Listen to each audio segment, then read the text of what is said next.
আসসালামু আলাইকুম প্রিয় দর্শক, অন্যমঞ্চের আলোচনায় আপনাদের সকলকে আমন্ত্রণ জানাচ্ছি। তারেক রহমানের দিল্লি সফর যখন বড়সড় প্রশ্নের মুখে, তখন নতুন এক বিরোধের আবহ তৈরি হয়েছে ভারত ও বাংলাদেশের মধ্যে। যে বিষয়টি পারস্পরিক আলোচনার মধ্য দিয়ে মেটানো হয়েছে গত 5.5 দশক, সেই বিষয়টি আলোচনায় না মিটিয়ে সংঘাতের পথে আদায় করে নেওয়ার রাস্তায় হাঁটার কথা বলল বাংলাদেশ। এটাকে চুলকে ঘা করা বলা যায় কিনা সেটা আপনার বিবেচ্য। তবে কথাটা হলো, বাংলাদেশ যদি ভেবে থাকে এ পথে গেলে তার তার হক মিলবে, তাহলে বলতেই হয় এটা বড় ভুল ভাবনা, এবং এর বড় মাসুল কিন্তু গুনতে হবে বাংলাদেশকেই। এটা কেন বলছি এই প্রতিবেদনে বলবো সেটা। চলুন যাওয়া যাক আলোচনায়। বন্ধুরা, আজ ভারত বাংলাদেশ সম্পর্কের আকাশে এবার নতুন মেঘ জমতে শুরু করেছে। বিষয়টা সীমান্ত নয়, বাণিজ্য নয়, শেখ হাসিনাও নন। এবারের বিষয় জল, গঙ্গার জল। আর জল নিয়ে রাজনীতি দক্ষিণ এশিয়ায় নতুন কিছু নয়। পাকিস্তান বহু বছর ধরে সিন্ধু নদের জল নিয়ে ভারতের সঙ্গে বিরোধকে আন্তর্জাতিক মঞ্চে নিয়ে গেছে। World bank, neutral expert, court of arbitration সব দরজাই ব্যবহার করেছে ইসলামাবাদ। লাভ কি কিছু পেয়েছে এ পর্যন্ত? না। এবার প্রশ্ন উঠছে, বাংলাদেশও কি পাকিস্তানের দেখানো সেই পথেই হাঁটতে চাইছে? কারণ বাংলাদেশের জলসম্পদ মন্ত্রী শহীদ উদ্দিন চৌধুরী অ্যানি গত 19 আগস্ট এমন একটি কথা বলেছেন একটি সভায়, যাকে হালকাভাবে নেয়ার সুযোগ নেই। ঢাকার Bangladesh institute of law and international অ্যাফেয়ার্সের এক সেমিনারে তিনি জানিয়ে দিয়েছেন, 1996 সালের গঙ্গা জল বন্টন চুক্তির নতুন সংস্করণে বাংলাদেশের স্বার্থ সুরক্ষিত করতে হবে। এর মানেটা হলো 1996 সালে শেখ হাসিনার আমলে যে চুক্তিটা হয়েছিল সেখানে বাংলাদেশের স্বার্থ সুরক্ষিত নয়। আর প্রয়োজন হলে অ্যানি এটাও বলেছেন, বাংলাদেশ যদি ভারত না মানে, বাংলাদেশ বিষয়টি ইন্টারন্যাশনাল ফোরাম অর্থাৎ আন্তর্জাতিক মঞ্চে নিয়ে যেতেও প্রস্তুত।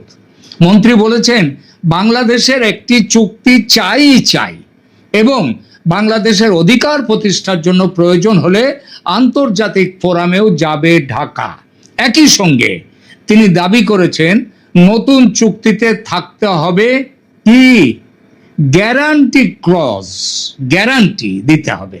এখানে প্রথমে একটা কথা পরিষ্কার করে নেওয়া দরকার, বাংলাদেশের মন্ত্রী সরাসরি বলেননি যে আমরা জাতিসংঘে ভারতের বিরুদ্ধে মামলা করতে যাচ্ছি।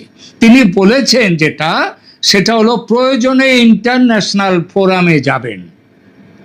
এটা ঠিক, বাংলাদেশের জল কূটনীতিতে এটি একটি অত্যন্ত গুরুত্বপূর্ণ রাজনৈতিক বার্তা। কিন্তু কেন এখন এই হুঁশিয়ারিটা দিলেন?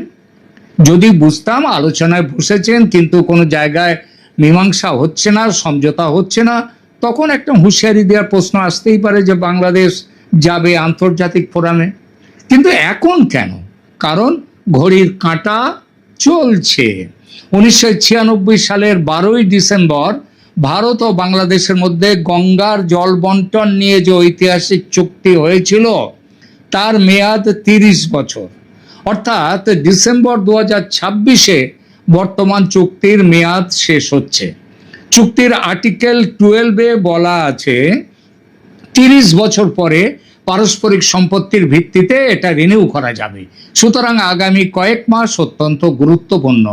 বাংলাদেশ চাইছে শুধু পুরনো চুক্তির রিনিউয়াল নয়, মনে রাখবেন শেখ হাসিনা 1996 সালে যে চুক্তিটা করেছেন তার রিনিউয়াল শুধু নয়, আরো শক্তিশালী একটা নতুন বন্দোবস্ত চাই বাংলাদেশের। আর সেই দাবির কেন্দ্রবিন্দুতে আছে কি? একটি শব্দ, গ্যারান্টি।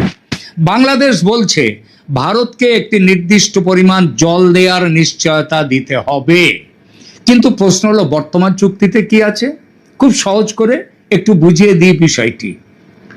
ফারাক্কায় যদি 70,000 কিউসেক বা তার কম জল থাকে, আবার বলি, ফারাক্কা যেখানে মুর্শিদাবাদে, যেখানে এখানে সেই ফারাক্কা ব্যারেজ আছে গঙ্গায়, সেখানে যদি 70,000 কিউসেক বা তার কম জল থাকে, ভারত ও বাংলাদেশ পাবে অর্ধেক অর্ধেক। 70 থেকে 75,000 কিউসেক জল যদি থাকে ফারাক্কায়, বাংলাদেশ মানে 70 হলে ভারত পাবে 35, বাংলাদেশ পাবে 35। যদি 70-এর বেশি 75,000 কিউসেক জল থাকে, বাংলাদেশ পাবে 35,000 কিউসেক, ভারত পাবে বাকিটা যতটাই থাকুক। আর 75,000 কিউসেকের বেশি যদি জল থাকে, ভারত পাবে 40,000, বাংলাদেশ পাবে বাকিটা। এর সঙ্গে মার্চ থেকে মে মাসের গুরুত্বপূর্ণ সময় মানে শুখা সময়, সেখানে পালা করে উভয় দেশের 35,000 কিউসেক করে জল পাওয়ার ব্যবস্থা রয়েছে বর্তমান চুক্তিতে। আর এখানেই বাংলাদেশের আপত্তি। তাদের বক্তব্য, 1977 সালের একটা চুক্তি হয়েছিল মোরারজি দেশাইয়ের সঙ্গে বাংলাদেশের, সেখানে যে ধরনের মিনিমাম গ্যারান্টি ছিল 1996 সালের চুক্তিতে, সেই রকম সুরক্ষা বা গ্যারান্টি বাংলাদেশের জন্য নেই 96-তে। সুতরাং এইবার তাহলে দেখি 1977 সালের সেই গ্যারান্টি ক্লজটা কি ছিল। এই জায়গাটা খুব গুরুত্বপূর্ণ। 1977 সালে মোরারজি দেশাইয়ের ভারত সরকারের সঙ্গে বাংলাদেশের গঙ্গার জল নিয়ে একটা 5 বছরের চুক্তি হয়েছিল।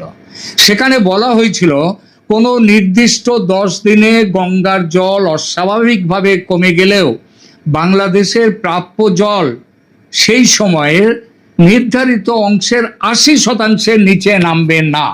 অর্থাৎ ধরুন, যদি ফারাক্কায় তখন জলস্তর যদি 60% নেমে আসে, তাহলে বাংলাদেশে যে জলটা পাওনা, ধরুন বাংলাদেশের তখন হয়তো এমনি 35,000 মিনিমাম পাওয়ার একটা কথা, তার থেকে যদি সেটা যদি 60% নেমে আসে, তাহলেও বাংলাদেশকে ওই 35,000 কিউসেক জলের 80% নিচে, মানে 35-এর 80% হচ্ছে 28,000 কিউসেকের মতো।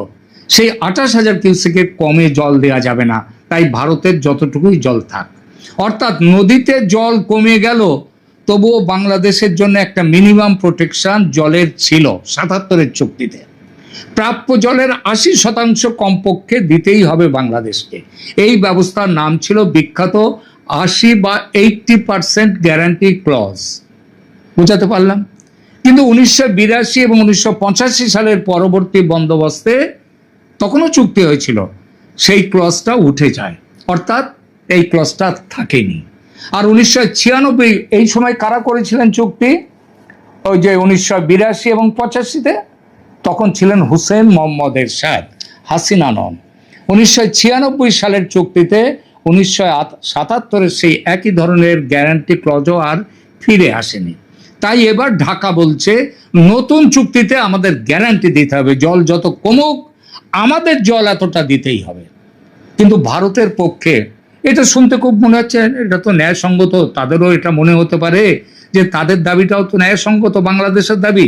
কিন্তু ভারতও পাল্টা বলতে পারে, যে জল প্রকৃতি দিল না, সেই জল ভারত গ্যারান্টি দেবে কিভাবে? নদীর জল তো কোনো ব্যাংকের ফিক্সড ডিপোজিট নয় যে গেলাম আর ভাঙিয়ে নিলাম।